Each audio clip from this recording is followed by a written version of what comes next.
Okay, so we're going to take a look at 11.4 now. 1 second here. What's going on here?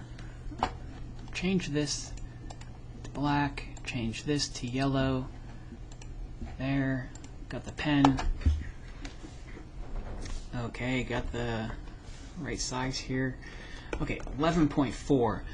What is the role of 15N in, let me see, yeah, mesylsin installs experiment. Okay, so mesylsin install are trying to figure out how DNA is replicated, right? Which mode of replication is correct. And they have a nice experiment to do this. Essentially, they have a flask of bacteria, right? And that medium is contains only one type of nitrogen, isotope of nitrogen called 15N. And nitrogen is normally found, or the isotope of nitrogen that is most common is called 14N. And okay, so isotopes, what are they?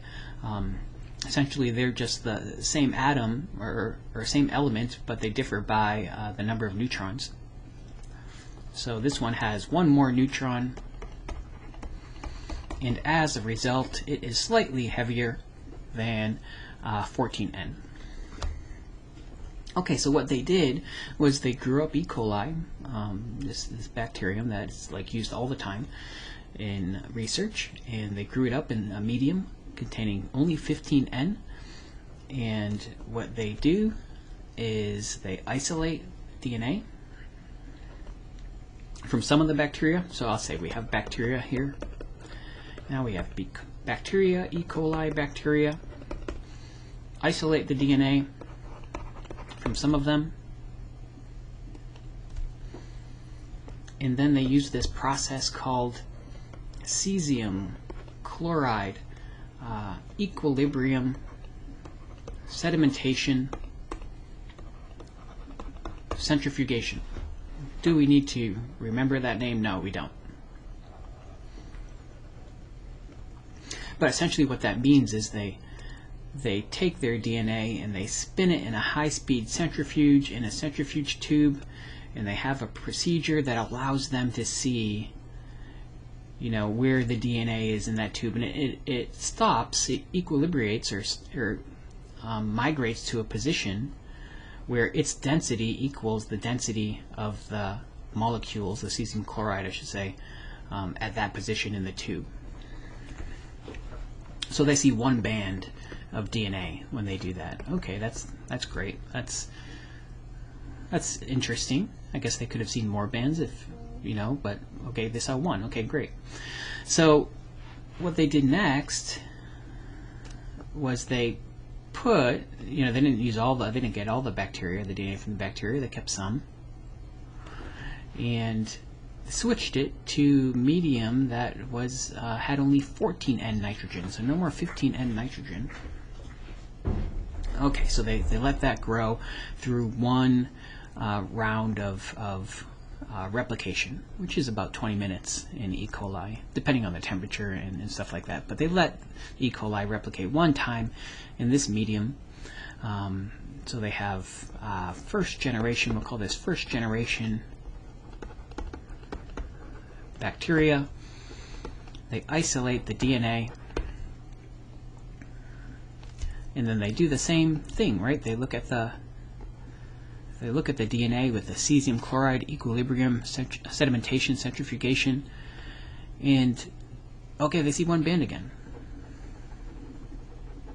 Maybe it's a little bit higher, you know, than it was last time, but only one band.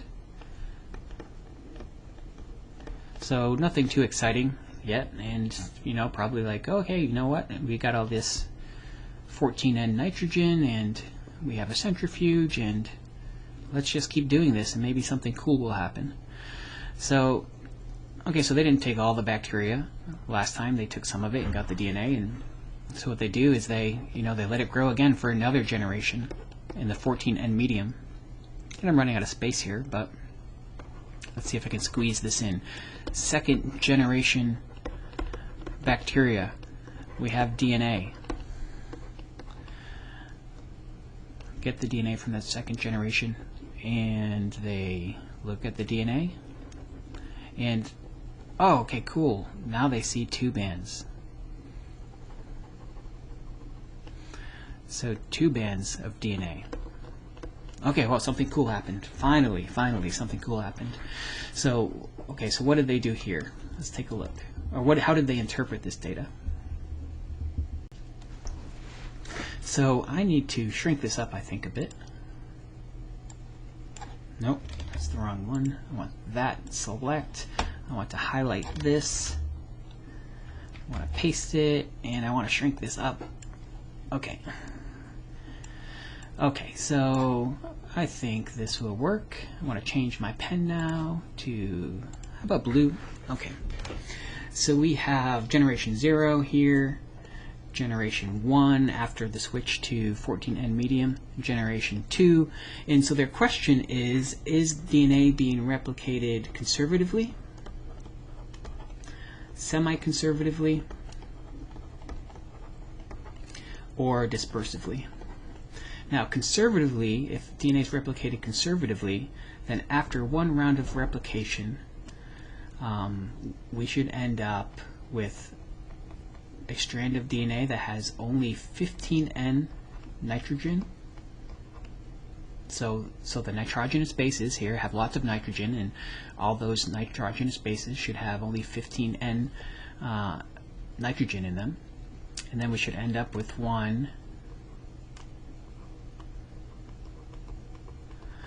that is 14N and 14N. So after replication, after going from G0 to G1, where all the DNA has been replicated, if it's conservative replication, then we should have a mixture of DNA molecules, right? Half of them should have only 15N isotopes of nitrogen, and the other half, the new DNA, should have only 14N. So after one generation, we should see 2 bands, right? Because the 15N containing DNA is going to be heavier than the 14N containing DNA. It's going to be more dense. It's going to have the same volume. It's going to occupy the same volume, but it's going to have a higher mass. So it's going to be more dense over here, and this is going to be less dense. And that's because this contains, the guy on the left here has all the heavier nitrogen. So we should see 2 bands, with the 15N being migrating below that of the 14N. But what do we see in G1? We only see 1 band. Okay, so this data suggests that the conservative mode of replication is incorrect. So let me get rid of all that stuff. Let's see. I'm using Microsoft Paint, and sometimes I can't go back too far. Okay, erase all that, erase all that, erase all that. Okay, I got that far. So, but I have an eraser too. Let's see. Here we go. Erase that. Okay, excellent. Okay, go back to the pen. Now, okay, so the conservative mode of replication can't be responsible for replicating DNA, because then we should have seen 2 bands here, but we only see 1. So how about semi-conservative? Well, if DNA was replicated semi-conservatively, okay, what would happen? So let's say we start. I'll start at the beginning now. Okay, we're starting with DNA that looks like this. Each strand is made of 15N nitrogen, or each strand contains nitrogenous bases where all of the nitrogen atoms are the 15N isotope. So after replication, well, if this is semi-conservative replication, we should end up with 2 DNA molecules, one made up of 15N nitrogens. I said one strand of one made up of 15N, one strand of the other made up of only 15N, and then the second strand in both should contain 14N.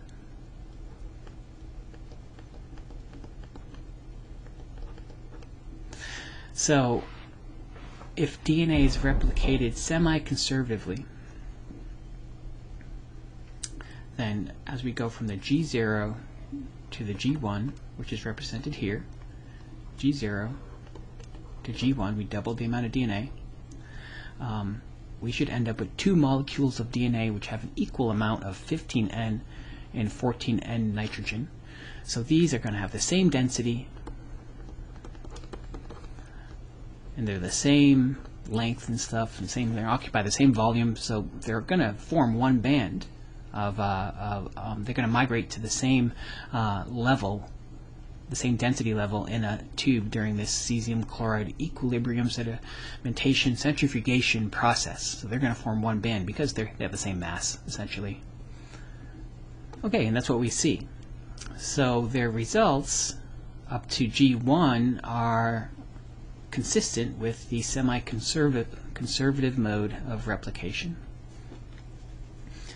Okay, so what about dispersive?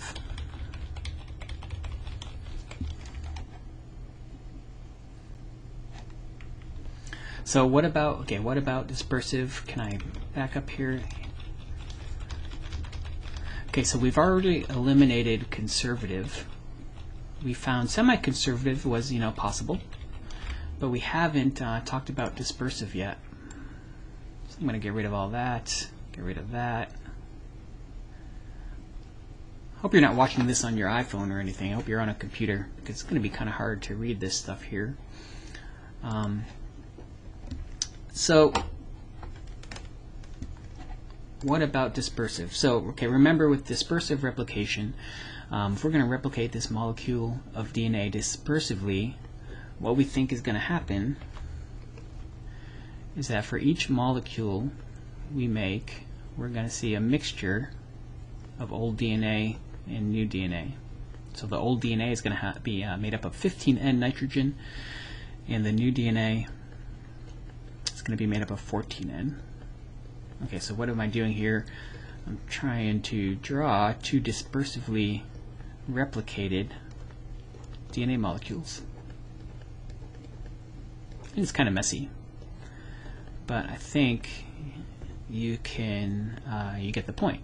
So each strand here is made up of a mixture of 15N and 14N. So equal levels too. So both of these DNA molecules will have the same amount of 15N and 14N, so they'll have the same mass and they occupy the same volume, so they will have the same density. Mass divided by volume equals density. So they will migrate to the same position in this tube when it's centrifugated, when it's spun down. Centrifugated is a complex word. So when it's spun down, they will migrate to the same position because they have the same density. And okay, so Messelson and Stahl's experiment was consistent with the dispersive mode of replication too, at least at generation 1. So to distinguish between dispersive, which is possible, and semi-conservative, which is possible, after the first generation, they looked at a second generation. Okay, and that's where we see the 2 bands here. So let me back up a bit here.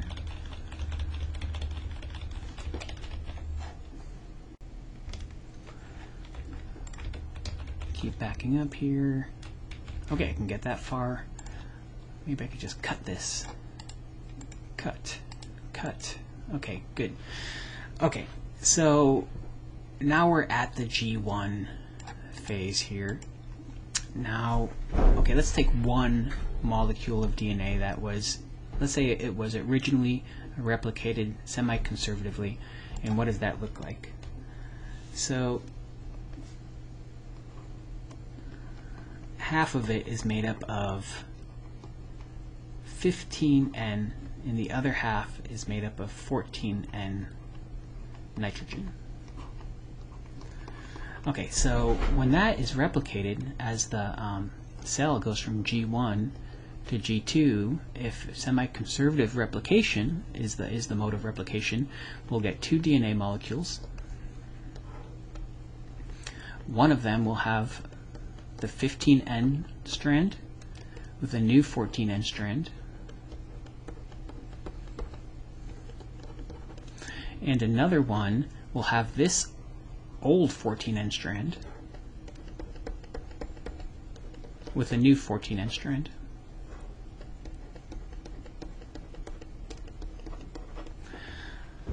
Okay, so we'll have two DNA molecules, and okay, now this one right here is less dense, or less mass, I should say, less mass because there are no 15N nitrogens, so less mass than this one over here, which has more mass because half of the nitrogens are 15N. So the one on the left here, this is going to be more dense, and it's going to form its own band when you spin these two DNA molecules in the same tube. It's gonna migrate to a lower level. And again, this is the G2 generation, and we see, okay, two bands here. So this one here must be the 15N, 14N DNA made up of 15N and 14N nitrogens, and this one right here must be the DNA made up of only 14N. Okay, so Michelson installs second generation data is consistent with semi-conservative. So what about dispersive? So if it is not consistent with dispersive, then we can feel pretty confident that DNA is replicated semi-conservatively in E. coli, and we'll find out that it is in E. coli and most other organisms. Spoiler alert, it is semi-conservative. Sorry about that. Sorry I spoiled the results, but let's see why. So, okay, again, now let's assume, let's just assume that DNA is replicated dispersively, and we're going from G1 to G2 now. So I'm going to take this dispersive here. Okay, so this was a molecule of DNA that was replicated dispersively as we went from G0 to G1. We have the mixture of 15N and 14N in each strand of the DNA molecule. And now we're going to replicate that again as we go from G1 to G2. Okay, so how's that going to look? Essentially, I can kind of draw it something like this.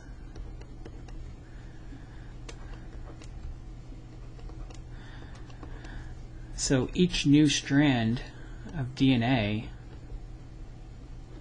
how do I want to draw this? It's kind of messy. Getting messier. Has a mixture. I'm connecting those two. Very messy. Has a mixture of 15N and 14N DNA again. So each new molecule has a mixture. And the level of 15N and 14N, should be the same, or the ratio of 15N to 14N should be the same in each molecule. So they should have the same density, and they should migrate. They should form one band in the G2 generation. Again, why should they form one band? Because they have the same mass, because they have the same ratio of 15N to 14N. There's no reason to suggest they wouldn't have the same ratio, because this is supposed to be dispersive replication. They have the same ratio of 15N to 14N, so they should have the same mass, so they should have the same density, so they should be found only at one band when you spin this DNA in a tube. But because we see two bands, then these observations suggest that dispersive replication is not the mode of replication of DNA in E. coli. So the only mode that was consistent with all of Michelson installs data was semi-conservative, and experiments by others would show that semi-conservative replication is the mode of replication in I think all organisms as far as I know. So Michelson installs experiment was made possible by the use of the 15N isotope of nitrogen.